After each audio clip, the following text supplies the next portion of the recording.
If you are tuning in, you're saying, Shayla, what's happening? What's going on this Monday? We're talking all things self-love and communal love.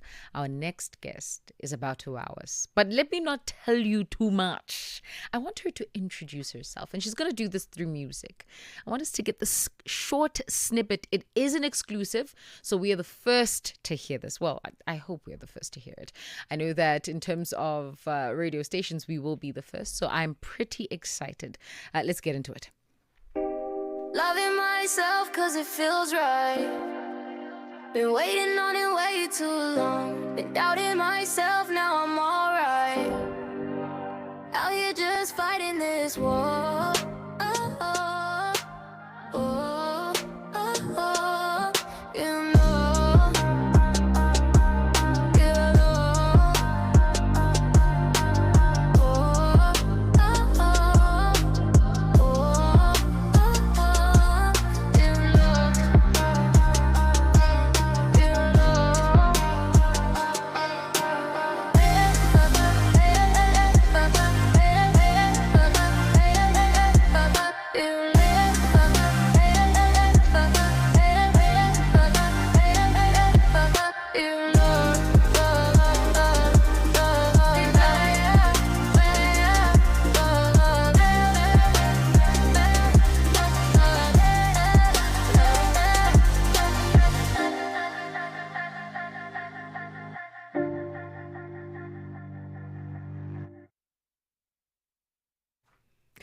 That was Burgundy Reigns, and that, of course, is a clipping from one of her hooks that she's working on. I know that it is exclusive content that we are getting, so I'm pretty excited. She joins us in studio, singer, songwriter. She is does sound engineering. At this stage, I want to call her a media guru, a media specialist, because you delve in quite a bit. Right? Sound engineering isn't just the production of sound. It's also TV production in context, radio production in context. Yes. So, ma'am, essentially, media guru is your thing, most. Definitely it is. Welcome to the show. Hi, thank you so much for having me. Thank you so much for joining us this evening. We're not going to be talking your music just yet. All right. Right? We're here to have a little battle. Okay. It's not a rap battle because I'm not me. Maybe our social media specialist can go up against you. Who knows? But Shayla, she's not going to win there. We're talking all things self-love and Ubuntu and the clashing of the two. So in 2025, there is an entire school of thought that says protect, protect, protect. Protect your energy, protect your space, protect your money, protect your savings, protect your ideas. And this has somewhat limited that Ubuntu spirit that we once shared as Africans. What's your take on that? Well, there's a lot happening in this country right now. Let's start off there. But my perception of self-love, as much as people might say it's selfish, but it's one of the most important things to have in this day and age. My late dad used to have this saying. He's like, shout out Aubrey Edward Graham, by the way.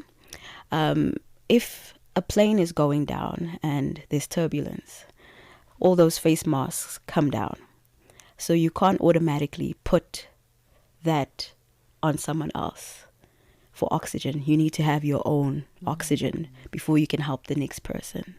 So I think the whole concept of loving yourself is very important, because therefore you have certain boundaries where people cannot hurt you, because we're living in a very violent country these days where women, kids, even men get hurt, get abused. So I think self-love is a very important thing, but also loving others it's just as important.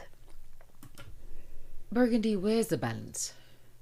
Where do we balance Shayla loving herself versus Shayla loving her community versus Shayla being present in society? Because all these things are different contexts altogether. Where is the balance? I would say it's very difficult to find that balance that you're talking about, because I myself am guilty of it. Sometimes you tend to spread yourself out so thin. That's why I have so many labels as well, But I think it's more of a internal thing. where does your heart stand? How far are you willing to go for the next person? Because with self-love, there's that internal love. Have you ever been like so in love that you just like crazy about a person? Yeah. You know, and that sort of thing. If we can all have, if we can bring it back, because I feel like the generation we live in now, it's so watered down that people are so desensitized because of life experiences, certain things that might, you know, occur. So I think just look into yourself. Sure. You know. The voice of Burgundy Reigns joining us this evening in studio, 17 minutes after 11 p.m. Central African Time. Share your thoughts and views, finding us on WhatsApp, +27 634069126. I want to put a spanner in the works here. I want us to get into music. I actually want us to get into Burgundy's, one of Burgundy's songs. We are going to be playing that in a short bit. I want you to experience her for what she has to offer, and then we'll further delve into the conversation at hand. Again, if you want to send through your commentary, find us on WhatsApp, +27 634069126. Africa Speaks on African Diaries with Ms Ndikumana. Burgundy Reigns in the building. In actual fact, she is reigning on African Diaries with that single titled Knife to a Gunfight. Very interesting. No, because I wanted to circle back to subject matter at hand. If you're just joining us and you think, Shayla, what are you talking about? Burgundy Reigns joins us on the capacity of a social commentator, but she is far more than that. Trust you me, and we'll get into that in a short bit. And we're looking at the context of Ubuntu and self-love coexisting in 2025. How there's a bit of a clash of the titans, if you will. And I think your song echoes that as well. That's true. Right? Yeah. You're talking about guns and knives and fighting. What was going on? Hey, man, my heart got broken. Okay. That's what it was. Yeah. Because it says my castle burned overnight. Right? So it was like a thing of, I was so committed. And this is where self-love comes in. Yeah. Where a lot of boundaries were broken, my own personal boundaries. But because I loved the next person, I was willing to let them overstep certain things that they shouldn't have. So, yeah, so it came from there. And also just the fact of, you know, when you look at someone, because most people would look at me and be like, this Barbie doll. Like, it's just that thing. Like, oh, she's so sweet, she's so cuddly. Yeah. But there's a lot that goes behind me. You know, even when I hit stages, I've done Clash of the Regions before. And I've been the only female rapper on that show. Yeah. And people tend to be amazed at what is behind the actual image. Sure. So that also comes with like loving yourself first. As much as, yes, you can love the next person, but what's in your heart for yourself? When you look in the mirror, when you go to bed at night, how do you view yourself? Do you think that self-love has taken the role of self-protection? Because it sounds more like protective, like gear, you know, and I think that that's where we find ourselves in societies, that your expression of self-love is often you blocking somebody else from hurting you. Do you think that that's the case? Most definitely. It's so hard these days to give your trust to the next person, because back in the day, yes, there was a lot of things, even in the Bible, but there was more morals than anything. Now it's like everything is watered down. There's only far in between people that you can trust, but everyone is. That's why there's a fine line between being vindictive and having self-love and being guarded. You know, there's some people that would just go out of their way to hurt you, and then there's some people that would think before they actually do that. And that's rare, because everyone is for themselves. But I don't think that should be considered as self-love, because it's also selfishness. You see, but that's what we're trying to understand, the parameters of the self-love, right? When is it self-love? Is it self-love when I'm protecting myself? Is it self-love when I'm considering myself? But when I'm not considering others, I'm selfish. You see, it's almost like there's this blurred experience and you don't know whether to go or to come or to sit or to stand. How would you create definition for you, maybe? Okay, if I had to look within my heart, Yeah. I think self-love is more of self-development. Being able to heal yourself, being able to grow Yeah. without harming anyone around you. So it's like being like a seed and there's soil. So you, the plant, you grow. When someone looks at you, it's beauty to the next person. That I consider self-love, taking care of your mental health as well, taking care of your heart. So when it comes to being guarded, that's different, I think. Because then now you have trust issues with whatever that you're dealing with or whatever. Yeah. I don't consider that as self-love. Self-love is development, trying to better yourself for you and probably your family, your community. Because I come from El Dorado Park. So there's a lot of talented people there. Yeah. But what the media exposes is only the bad. There's not a lot of opportunities for the youth there. Yeah. I've listened to many like artists there. So a lot of people just need the platform. And with certain platforms, people can work on themselves so that people are not labeled. Sometimes you label someone and it's not that. Sure. There's a deeper meaning. That's why with self-love, I think we all need to just be more kinder to each other as well. Yeah. Because that can open up a platform or someone else's heart to become something bigger than what the actual circumstance is. I would Sure. say. You know what's interesting that you're saying, Burgundy, is just a take and I suppose a context in which self-love and communal love is existing, but the greater communities is not receptive. And this is in the context of El Dorado Park. You said that there's mega talent in El Dorado Park, but we don't hear about that. And so the question then becomes, which community failed El Dorado Park as a whole? You know, I want to talk about how we begin to feel safe enough to love the next person and not feel like it's taking away from my love. Because I think that's another problem with this Ubuntu versus self-love, right?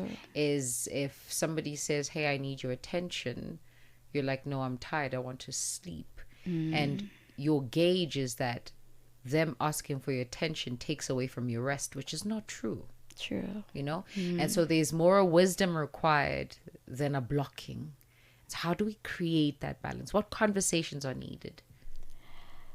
I think, honestly, we rush through life so much. I'm guilty of that. You know, when you have a 9 to 5, you have a kid, you have a husband, like there's a lot of things happening, you know. But sometimes I feel like we should just live in the moment, like that thing you're talking about. If someone needs your time, you find you could be a critical imprint on that person. Yeah. It's like, for instance, maybe having a child that's suicidal or a family member, whatever, and they just need to talk. Now, yeah, you come from work, you exhausted. Oh man, I just want to go to bed. And then that person, something happens. How are you going to feel about it?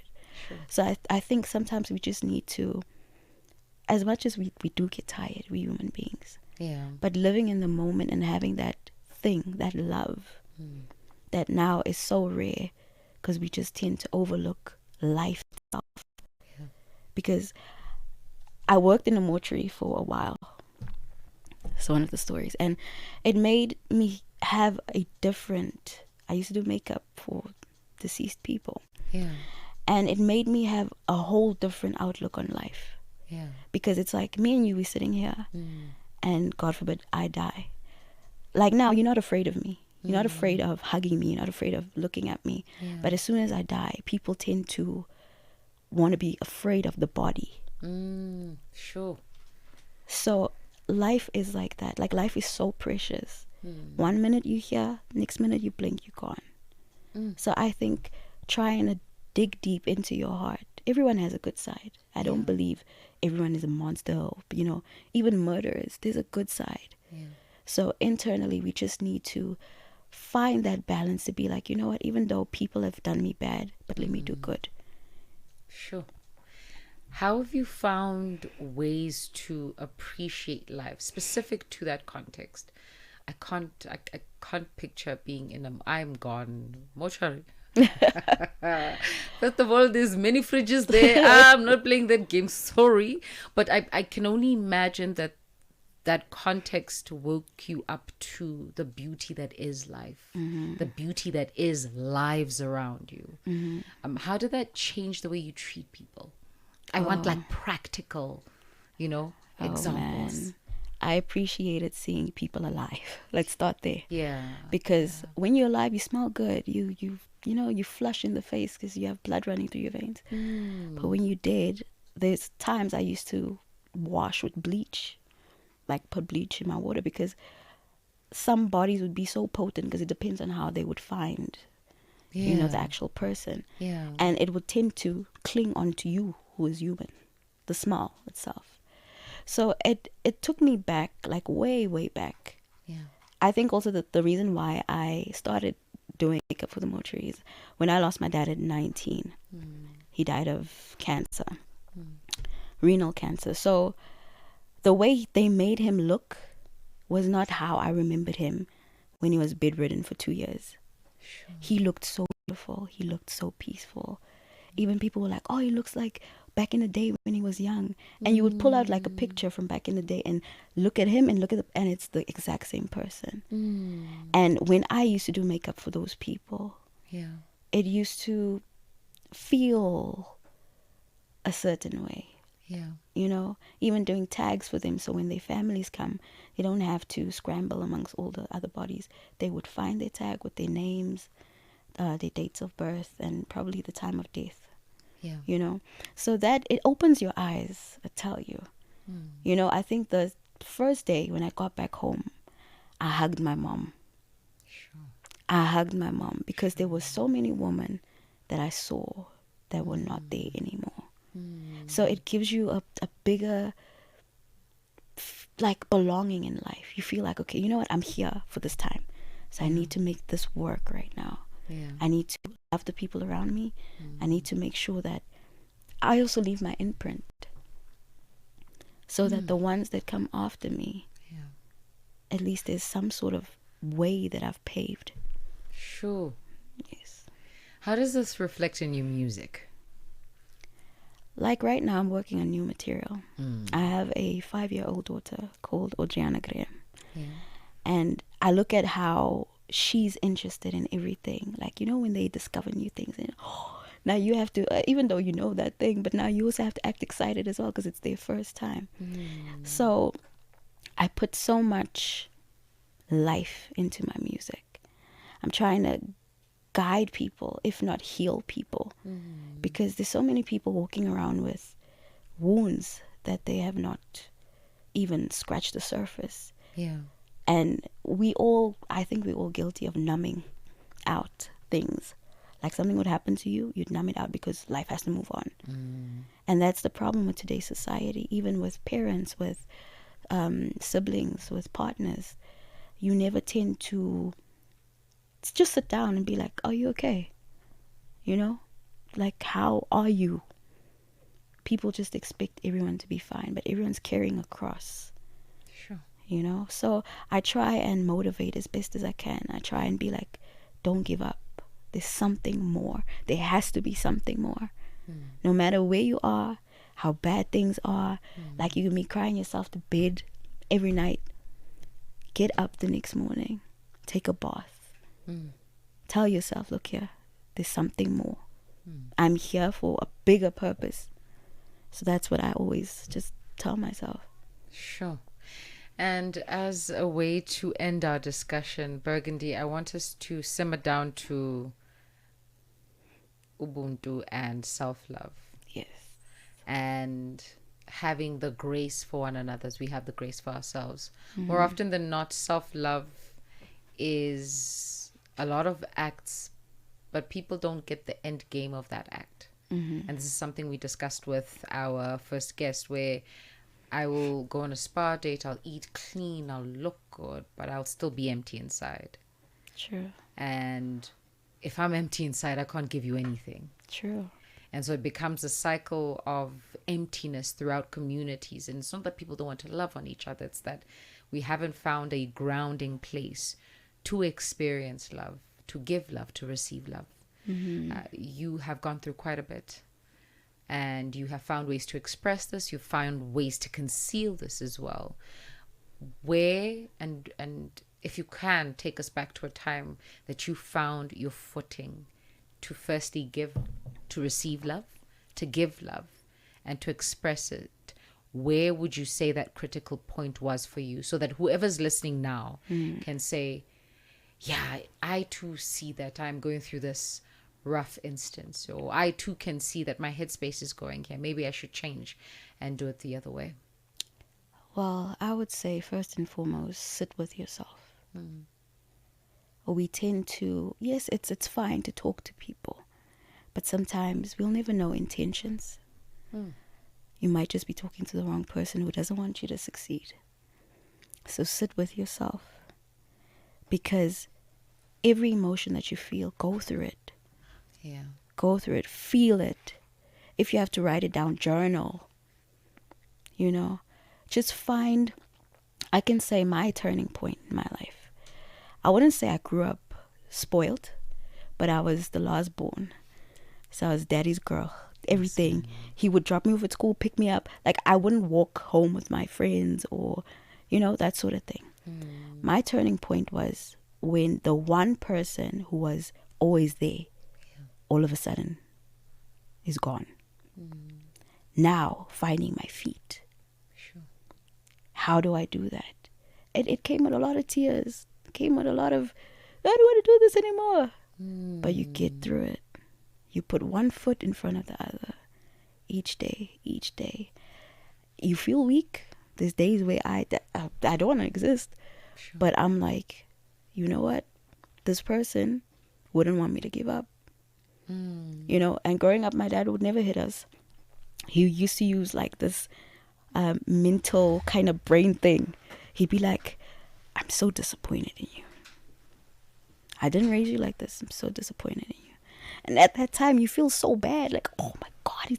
Like, that is worse than actually getting beat or whatever the case is. You know what I'm saying? Yeah. So I just feel like sit with yourself. You're the only one who's inside your body. You know, like, when you go to bed, what you regret. A lot of people I'm guilty as well. I beat myself up a lot. And the people around me is like, but Shemaine, you're doing great. Burgundy, you're doing good. But your path, it's only between you and God. So I would say sit with yourself. Get to know your heart. Yeah. Heal. Try and just find your purpose as well. Because I feel like with music saved me. I won't lie. Music saved me. Yeah. I was having like the sleepover night the other night with my friends, and we were laughing about it. I was like, I'm so strange though. Like, I'm just such a weird person. But the music makes me whole. Sure. So find your purpose, sit with yourself, and give yourself a chance. Sure. Madame Burgundy. Yes.